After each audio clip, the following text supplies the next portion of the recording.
वहीं जो इंडिया गठबंधन है, तमाम दावे अभी तक किए जा रहे थे 295 सीट, 300 प्लस सीट या फिर बहुमत आने का, कम से कम एग्जिट पोल में अभी तक वो तस्वीर नहीं दिख रही। हालांकि ये बात एक बार कहना जरूरी है कि ये अभी अनुमान है, ये एग्जिट पोल के एक आंकड़े हैं, ये अनुमानित आंकड़े हैं। 4 तारीख को नतीजे क्या होते हैं, इनसे कितना मेल खाते हैं, नजर अब इस पर रहेगी। लेकिन एक कॉमन चीज ये है कि 350 प्लस आंकड़ा दिखाई दे रहा है। न्यूज स्टेट का सबसे भरोसेमंद एग्जिट पोल के आंकड़े आपको बताते हैं। शुरुआत से करते हैं। देखिए, एमपी में कुछ पहले जैसी तस्वीर दिखाई दे रही है। बीजेपी की बल्ले बल्ले होती नजर आ रही है। बीजेपी को 28 और कांग्रेस को सिर्फ 1 सीट मिलने का अनुमान है। ये न्यूज स्टेट का जो एग्जिट पोल है मध्य प्रदेश का, वो आपके सामने है। और हूबहू वही तस्वीर जो 2019 के चुनाव में बनी थी, जहां पर केवल 1 सीट जीत पाई थी कांग्रेस छिंदवाड़ा की। उससे पहले आपको याद होगा 2014 में 2 सीटें जीती थी, जिसमें गुना की सीट थी, जिस पर ज्योतिरादित्य सिंधिया उस वक्त कांग्रेस से जीते थे। और छिंदवाड़ा 2019 में सिंधिया चुनाव हारे, 2024 में वो बीजेपी के टिकट पर लड़े।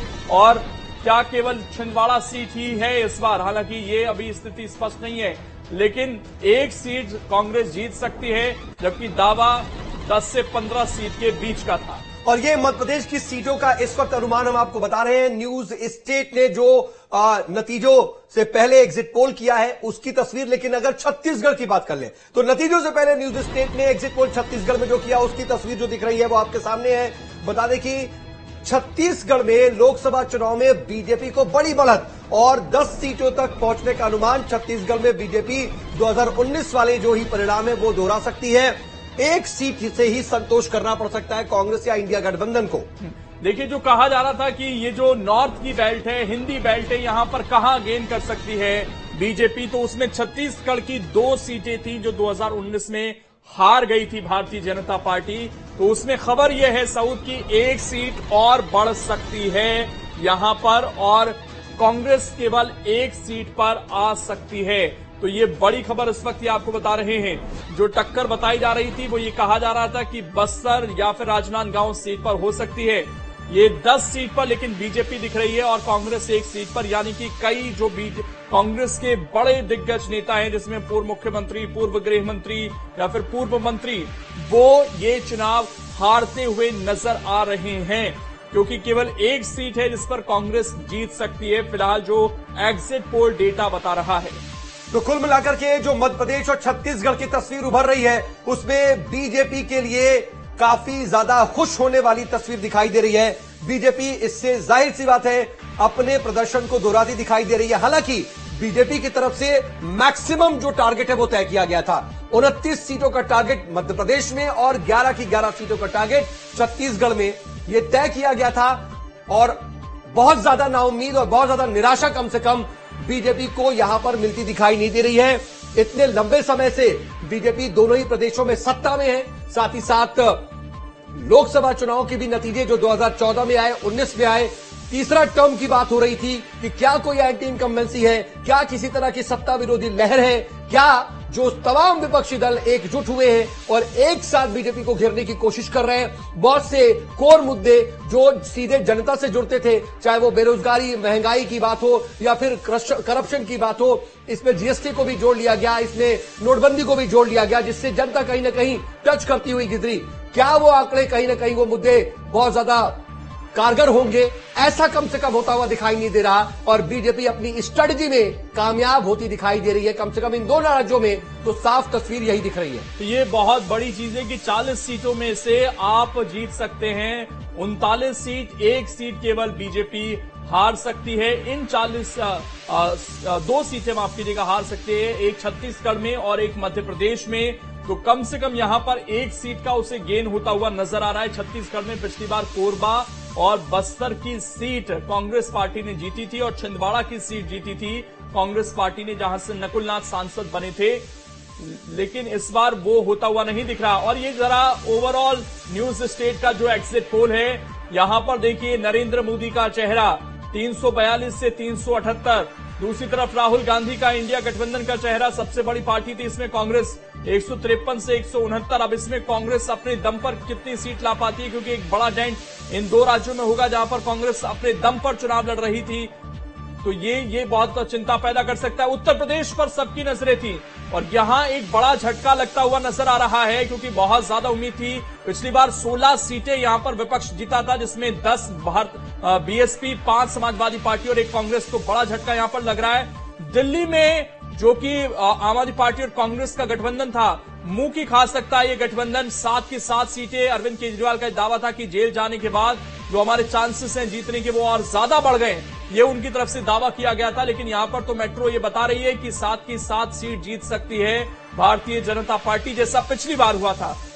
और ये देखिए अब राजस्थान के आंकड़े और कुल सीटें जो 25 है, वहां पर न्यूज स्टेट का जो सर्वे है, राजस्थान में कांग्रेस को 3 सीटें मिल सकती हैं, जबकि बाकी की जो सीटें हैं बीजेपी के खाते में जा सकती है 22 सीटें। तो कुल मिलाकर के ये तस्वीर उभर रही है। यहां पे कम से कम कुछ विपक्ष के लिए रास्ता दिखाई दे रहा है। लेकिन उत्तराखंड में देख लीजिए 5 सीटों में क्या स्थिति नजर आ रही है। उत्तराखंड की अगर बात करें तो 5 के 5 सीटें बीजेपी के खाते में दिखाई दे रही हैं। एक बार फिर से बीजेपी के लिए यहां से भी बहुत अच्छी गुड न्यूज। और देखिए सबसे बड़ी बात कि 10 साल सत्ता में रहने के बाद भी अभी तक भी कम से कम यहां बिहार में नुकसान हो सकता है। साउथ अगर इसको देखें, पिछली बार केवल 1 सीट हारा था जो गठबंधन था एनडीए का, इस बार 31 पर यह दिख रहा है। एक राजस्थान में 3 सीटों का नुकसान और एक बिहार में यहां दिख रहा है 8 सीटों का नुकसान। तो यहां से कम इंडिया गठबंधन के लिए अच्छी खबर है, एनडीए के लिए खबर उतनी अच्छी नहीं है। ये झारखंड की भी, यहां भी देखिए, यहां कहा जा रहा था कि मुकाबला टक्कर का होगा, लेकिन बीजेपी प्लस 12 दिख रही है। यहां कांग्रेस उतना अच्छा नहीं कर पा रही, क्योंकि यहां के जो सीएम थे उनको भी जेल हुई और ये सेंटिमेंटल का इंडिया गठबंधन मान रहा था कि बीजेपी के खिलाफ जाएगा, लेकिन ऐसा होता हुआ दिख नहीं रहा।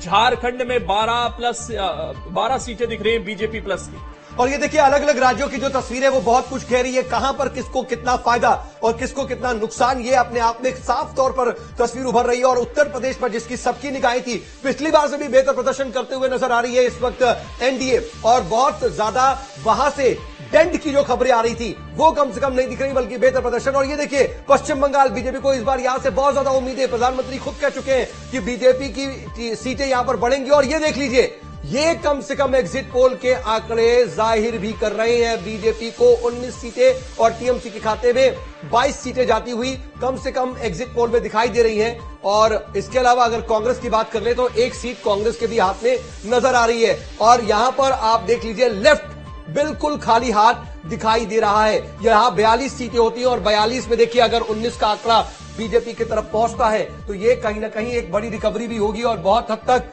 बीजेपी अपना प्रदर्शन बेहतर करती जा रही है। और यहां गुजरात, जैसा कि उम्मीद थी, 26 के 26 सीटें कांग्रेस के पास एक भी सीट नहीं, लेकिन एनडीए गठबंधन के बाद 26 के 26 सीट पूरी तरीके से अपना वोट बैंक इंटैक्ट रखा है यहां पर बीजेपी ने।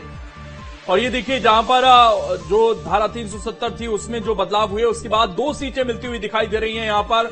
और ये हो सकता है जम्मू के ही सीट हो। जम्मू कश्मीर में आपको बता दें कि चुनाव हुए हैं, 3 सीट यहां पर अदर्स को मिलती हुई दिखाई दे रही हैं। यहां पर भी देखिए जो पार्टियां हैं वो अलग अलग चुनाव लड़ी। पश्चिम बंगाल में जाहिर बात है जो रिजल्ट है वो बीजेपी के लिए प्लस है, क्योंकि वहां पर एक बड़ा टेंट हो सकता था। कर्नाटका पर सबकी नजर है, नुकसान होता हुआ साफ तौर पर दिख रहा है। यहां पर कर्नाटका में पिछली बार के मुकाबले 18 सीटें, क्योंकि गठबंधन था जेडीएस के साथ बीजेपी का, लेकिन कांग्रेस को मजबूती यहां पर मिली है। 10 सीटें कर्नाटका में जीत सकती है कांग्रेस।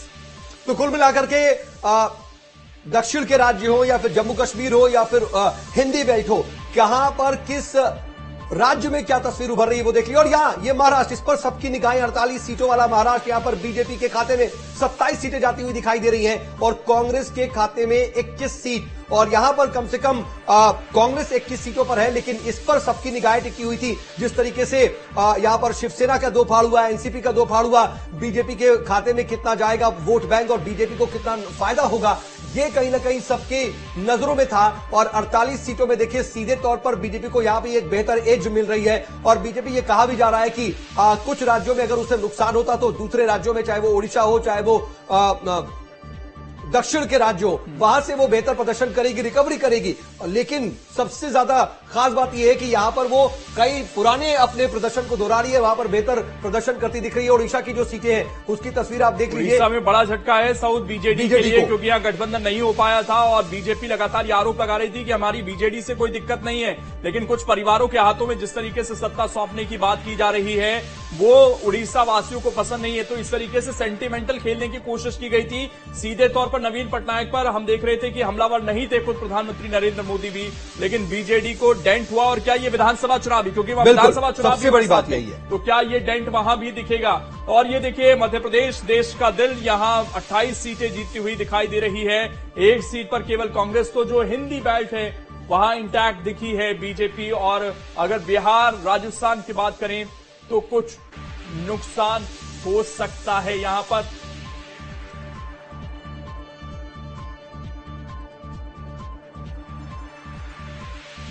देखिए हमारे साथ हमारे दो सहयोगी भी जुड़ गए हैं, अंकुश हमारे साथ जुड़े हुए हैं और इसके अलावा भोपाल से हमारे साथ अतुल भी जुड़ गए हैं। इसके अलावा कुछ खास मेहमान हैं, शशांक शर्मा जी हैं, वरिष्ठ पत्रकार हैं, अजय धवले जी हैं, प्रवक्ता हैं बीजेपी के, शिव सिंह ठाकुर हैं, प्रवक्ता हैं कांग्रेस के। आप तीनों से मैं चर्चा करूंगा, लेकिन सबसे पहले अतुल आपके पास आ रहा हूं। और आज बेशक 400 पार नहीं, लेकिन तीसरी बार हम देख रहे हैं लंबे समय बाद कोई पार्टी अपने दम पर बहुमत हासिल करती हुई दिखाई दे रही है। और ये कहीं ना कहीं तमगा नरेंद्र मोदी बीजेपी को मिलने जा रहा है, ये फिलहाल एग्जिट पोल दिखा रहे हैं। देखिए बिल्कुल देश को लेकर जिस तरीके से जो एग्जिट पोल सामने आए काफी चुकाने वाले नहीं, और खासतौर पे मध्य प्रदेश को, क्योंकि मध्य प्रदेश में हम जिस तरीके से अलग अलग लोकसभा पहुंचे थे तो वहां एक माहौल बना हुआ दिखाई दे रहा था। हालांकि ये पूर्व अनुमान है, परिणाम 4 तारीख को आएगा, लेकिन कुछ लोग हैं मेरे साथ में, उनसे बातें कर लेता हूँ, समझ लेता हूँ कि आखिर जो एग्जिट पोल बता रहे कितना उससे ये लोग सहमत है। देखिए आपका नाम? ललित मालवीय। ललित जी, 300 से ज्यादा सीटें आ रही है मोदी सरकार, क्या लगता है किस तरीके से देख रहे हैं? अब सर देखिए एग्जिट पोल जो बताते हैं अब उसके मुताबिक ही जो चीजें ज्यादातर करेक्ट होती हैं। और बात रही बीजेपी की तो ज्यादातर उम्मीद तो यही है कि बीजेपी आएगी और ज्यादातर वोट भी लगभग उन्हीं ने दिया है। और बाकी खैर देखते हैं फिर क्या। सर आप कैसे देख रहे हैं? लगभग 300 से ज्यादा सीटें, और खासतौर पर मध्य प्रदेश अगर हम देखें तो मध्य प्रदेश में 29 में से 28 सीटें बीजेपी को मिल रही हैं, पूरा अनुमान ये है। बिल्कुल मिल सकती हैं। और सरकार तो बीजेपी की बनेगी, उसने पब्लिक के मन में जाके बैठे हैं, काम बोलते हैं। इंटरनेशनल लेवल के जो काम किए उन्होंने आज भारत को बहुत आगे बढ़ाया है, इसके कारण उनको वेटेज मिल रहा है। और गरीब तबके का बहुत ध्यान रखा और भ्रष्टाचार पे जो रोक लगाई है बहुत अच्छा किया है। और करप्शन पे और कसाई करना चाहिए, जैसे मोदी जी ने कहा है कि मैं 7 पीढ़ियों को निकालूंगा, निकालें बिल्कुल। और परिवारवाद तो खत्म होना ही चाहिए।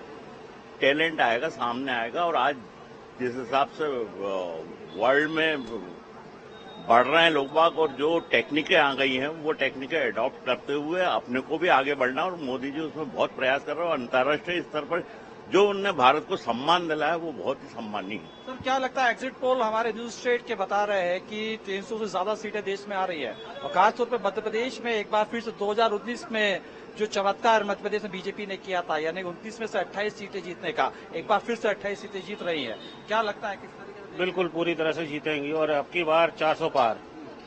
400 पार हो रहा है? बिल्कुल 400 पार है, बिल्कुल पब्लिक के मन में है। और मोदी जी बिल्कुल आएंगे, दोबारा आएंगे, स्पष्ट बहुमत है। ये अलग बात है कि थोड़ा सा कांग्रेस का ग्राफ अच्छा हुआ है, लेकिन फिर भी मेरे हिसाब से जो है 400 पार हो जाएगा। आप क्या लगता है कि? जी सर, मुझे भी यही लगता है कि 400 पार। युवा किस मुद्दे पे वोट करने गए? हम तो चाहते हैं सर, जो युवा लोग हैं उन्हें जो बेरोजगारी है वो खत्म हो सर, उनको नौकरी मिले, और मतलब जो महंगाई जिस तरह बढ़ रही वो भी कम हो इस लेवल से। देखिए जनता की राय भी कुछ उसी तरह की निकल कर आ रही है अंकुश। यहाँ पर जो एग्जिट पोल बता रहे हैं वही जनता के मन में अभी भी है। शशांक शर्मा जी से मैं जानना चाहूंगा, सर आप कितना इत्तेफाक रखते हैं इन पोल से?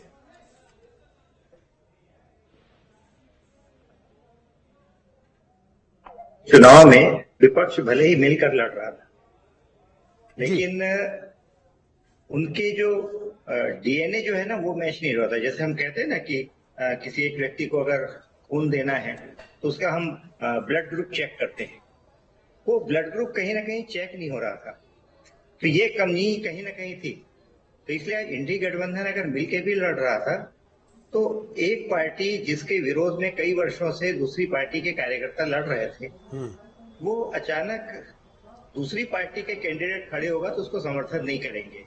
और यही कारण है कि उत्तर प्रदेश में समाजवादी पार्टी, कांग्रेस, आपको याद होगा 2017 में भी विधानसभा चुनाव में समाजवादी पार्टी और कांग्रेस का गठबंधन, उसमें भी ये लोग बहुत बुरा प्रदर्शन किया।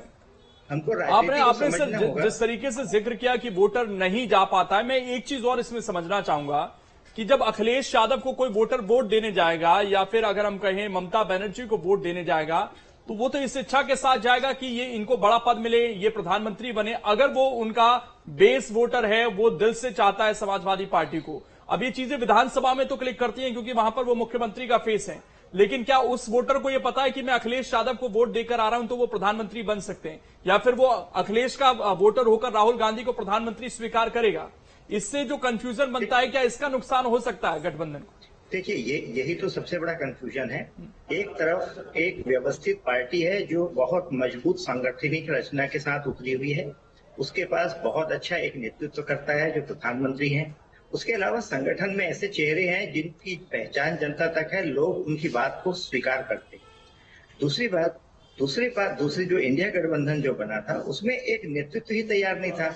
अब ये बताइए कि ये जो अगर इंडिया गठबंधन को कोई वोट दे रहा है तो वो किसको प्रधानमंत्री बनाने के लिए वोट दे रहा है? समाजवादी पार्टी चाहेगा कि कांग्रेस की अगर ज्यादा सीटें आ जाएंगी तो कांग्रेस पार्टी के प्रधानमंत्री बनेंगे, तो समाजवादी पार्टी का कार्यकर्ता और उसका मतदाता क्यों कांग्रेस पार्टी को वोट देगा? तो ये जो सवाल हम पूछ रहे थे लोकेंद्र की, आखिर आपके पास जो एक गठबंधन है उसका कोई नुकसान हुआ, जो मैं इससे पहले डॉक्टर शीतल से पूछ रहा था, कम से कम उसका जवाब मुझे इस वक्त मिलता हुआ दिखाई दे रहा है। लेकिन मैं आता हूं सर आपके पास, और अजय धवले भी हमारे साथ मौजूद हैं, इसके अलावा शिव सिंह ठाकुर के पास भी जाएंगे, लेकिन अंकुश के पास जरा रुक करते हैं क्योंकि छत्तीसगढ़ की क्या तस्वीर उभर रही है उस पर, और अभी जो एग्जिट पोल आ रहे हैं उस पर क्या इत्तेफाक रख रही है जनता, अगर आपकी बात हो रही हो, और जितनी भी तस्वीर अभी निकल करके सामने आ रही है छत्तीसगढ़ में, मध्य प्रदेश में और पूरे देश की, एग्जिट पोल पर क्या रिएक्शन दिख रहा है?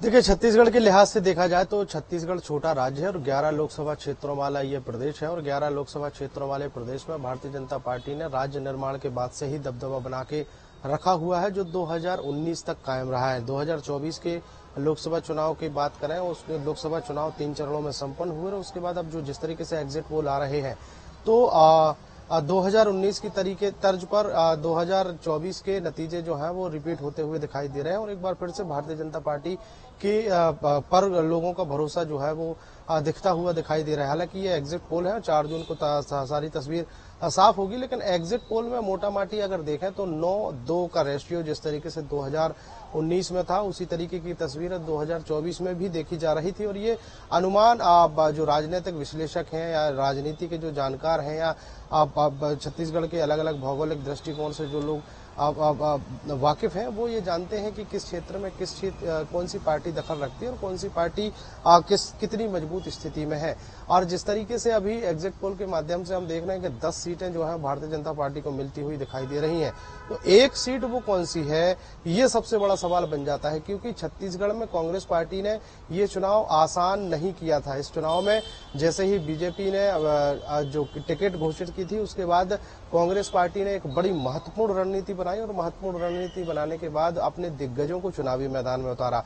यहाँ से पूर्व मुख्यमंत्री भूपेश बघेल चुनावी मैदान में नजर आए, यहाँ पूर्व गृह मंत्री ताम्रध्वज साहू चुनावी मैदान में नजर आए, पूर्व नगरीय प्रशासन मंत्री शिव कुमार डहरिया चुनावी मैदान में लड़ते हुए नजर आए, पूर्व आबकारी मंत्री कवासी लखमा चुनावी मैदान में नजर आए। तो ये छोटे चेहरे नहीं है, ये वही चेहरे हैं जो 2018 विधानसभा चुनाव में जीत कर आए थे, सरकार बनी थी, उस सरकार में मंत्री बने थे। तो स्वाभाविक तौर पर कांग्रेस पार्टी ने वॉकओवर नहीं दिया था, बड़ी मजबूती से कांग्रेस पार्टी ने चुनाव लड़ा। लेकिन अब ये पूरा गेम जाता है जनता के पाले में, जनता को कौन सी पार्टी पसंद है, कौन सा कैंडिडेट पसंद है, ये जनता ने लगभग सब तय कर दिया है। एग्जिट पोल में सारी तस्वीर जो है वो दिखती हुई, ठीक है। तो अभी कम से कम ये जो अनुमान है, अब बड़ा सवाल अनुमान में कहीं ना कहीं बीजेपी को खुश होने का मौका दिया, और यही उम्मीद लगा करके और इसी टारगेट के साथ बीजेपी आगे बढ़ रही थी। कम से कम टारगेट अचीव कर रही है, भले 400 पार का टारगेट नहीं, लेकिन बहुत से राज्यों में वो रिटेन कर रही है, यही उसके लिए बहुत है। मैं आऊंगा आपके पास, लेकिन अजय जी, मैं आपसे समझना चाहूंगा कि प्रोजेक्शन तो दिख गया, अनुमान तो दिख गया, और जाहिर सी बात है दोनों ही स्थितियों में मैं ये कह रहा हूं कि दोनों हाथों में आपके लड्डू है। मतलब 400 पार हो जाता तो फिर आप ये कहते कीर्तिमान स्थापित हो गया, लेकिन एक मनोवैज्ञानिक आपने आंकड़ा दे दिया। आसान नहीं था, लेकिन फिर भी पिछले बार से बहुत बेहतर प्रदर्शन दिख रहा है एग्जिट पोल में। जी सऊद जी, कोई मनोवैज्ञानिक आंकड़ा नहीं था 400 का जो आंकड़ा था, अब की बार 400 पार का नारा था, एक स्ट्रैटेजिक के तहत भारतीय जनता पार्टी ने निर्धारित किया। और क्यों निर्धारित किया था कि देखिए भारतीय जनता पार्टी को 303 2019 के लोकसभा के चुनाव में आ गई थी। जब आप किसी एग्जाम में जाते हो तो आप हमेशा इंक्रीमेंटल की बात करते हो, तो निश्चित तौर पे 2024 में हम 303 के लक्ष्य को कैसे आगे बढ़ाएं, इस पे बात थी। और ये पहला ऐसा चुनाव है 2019 के बाद में जहां एंटी इनकम्बेंसी की बात ही नहीं हो रही, यहाँ प्रो इनकम्बेंसी की बात। चलिए सर, भारतीय जनता पार्टी का गढ़ राज्य बन चुका है। ठीक बात। अब ये प्रदर्शन क्यों हो रहे हैं, इस बार क्यों हुए, इसमें नरेंद्र मोदी का चेहरा, भारतीय जनता पार्टी के कार्यकर्ताओं और संगठन के अथक मेहनत, और कांग्रेस पार्टी के अंदर में क्या है, मैं इस बात से सहमत हूं कि बहुत अच्छे कैंडिडेट दिए छत्तीसगढ़ में।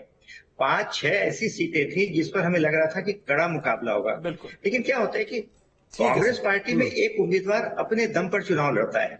एक उदाहरण आपको दूंगा तो आपको बड़ा रोचक लगेगा कि दुर्ग लोकसभा एक ऐसा क्षेत्र है जहां से 3 कैंडिडेट इस राज्य को मिले, और उस खुद के क्षेत्र को देखेंगे तो 4 लोकसभा के उम्मीदवार दुर्ग लोकसभा से, वहीं से भूपेश बघेल राजनांदगांव से चुनाव लड़े, वहीं से देवेंद्र यादव बिलासपुर से चुनाव लड़े, वहीं से ताम्रध्वज साहू महासमुंद से चुनाव लड़े, और राजेंद्र साहू दुर्ग से। अब आप देखिए, अपना पूरा कार्यकर्ता और अपने समर्थकों को लेकर एक हिस्सा चला गया राजनांदगांव, दूसरा हिस्सा चला गया बिलासपुर। तो ये स्ट्रेटजी की कहीं ना कहीं कमी दिखती है, और वही वाली बात है कि कहीं ना कहीं जो बेहतर स्ट्रेटजी और बेहतर प्लानिंग के साथ बीजेपी आती है उसका फायदा होता है। लेकिन जयंत वर्मा जी भी हमारे साथ वरिष्ठ पत्रकार जुड़ चुके हैं। जयंत सर, मैं समझना चाहूंगा ओवरऑल जो अनुमान दिख रहा है अभी मोटे तौर पर, जितने भी एग्जिट पोल के नतीजे सामने आए, ज्यादातर जो एजेंसीज हैं उनके 543 सीटों पर जो अनुमान दिखाई दे रहे हैं, और कमोबेश एक आध एग्जिट पोल है जो 400 पार का भी आंकड़ा दे रहा है, 401 का आंकड़ा भी दे रहे हैं।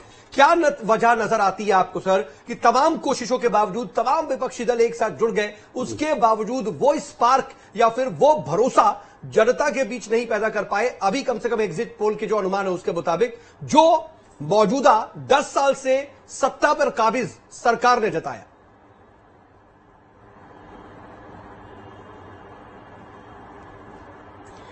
देखिए, जो सबसे बड़ी बात यह है कि 2019 के चुनाव के बाद जो सरकार ने और योजनाएं लाई, जैसे प्रधानमंत्री आवास योजना है, आयुष्मान योजना है, और मध्य प्रदेश में तो वो एक लाडली बहना भी आ गई थी, किसानों को जो पैसा जा रहा है, तो लाभार्थियों की संख्या काफी बढ़ गई है।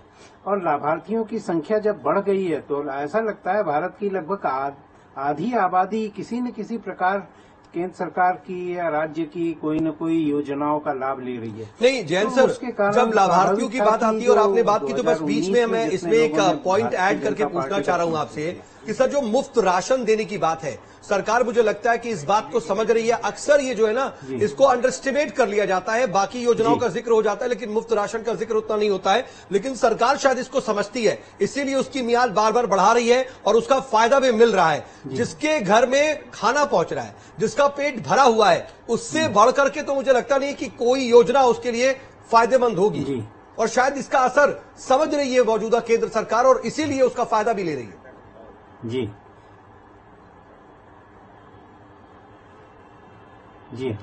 80 करोड़ लोगों को 2028 तक मुफ्त राशन दिया जाएगा, ये कैबिनेट का डिसीजन हो गया था पहले ही। तो अब जो भारत की इतनी बड़ी आबादी यदि सरकार से लाभ ले रही है, तो मुझे लगता है कि उसको यथास्थिति बनाए रखना और उसको और ज्यादा समर्थन देना ये स्वाभाविक था। और ऐसा लगता था कि 2019 से अभी के इस चुनाव का जो परिणाम होगा वो ज्यादा बेहतर रहेगा भारतीय जनता पार्टी के पक्ष में, लोगों का रुझान ज्यादा बढ़ेगा, और वही एग्जिट पोल में दिख रहा है। तो मुझे इसमें कोई शंका नहीं है और ये बिल्कुल सही है। ठीक, शिव सिंह ठाकुर जी, देखिए सर, ये तो सारी एक आखिरी उम्मीद के तौर पर इसे देखा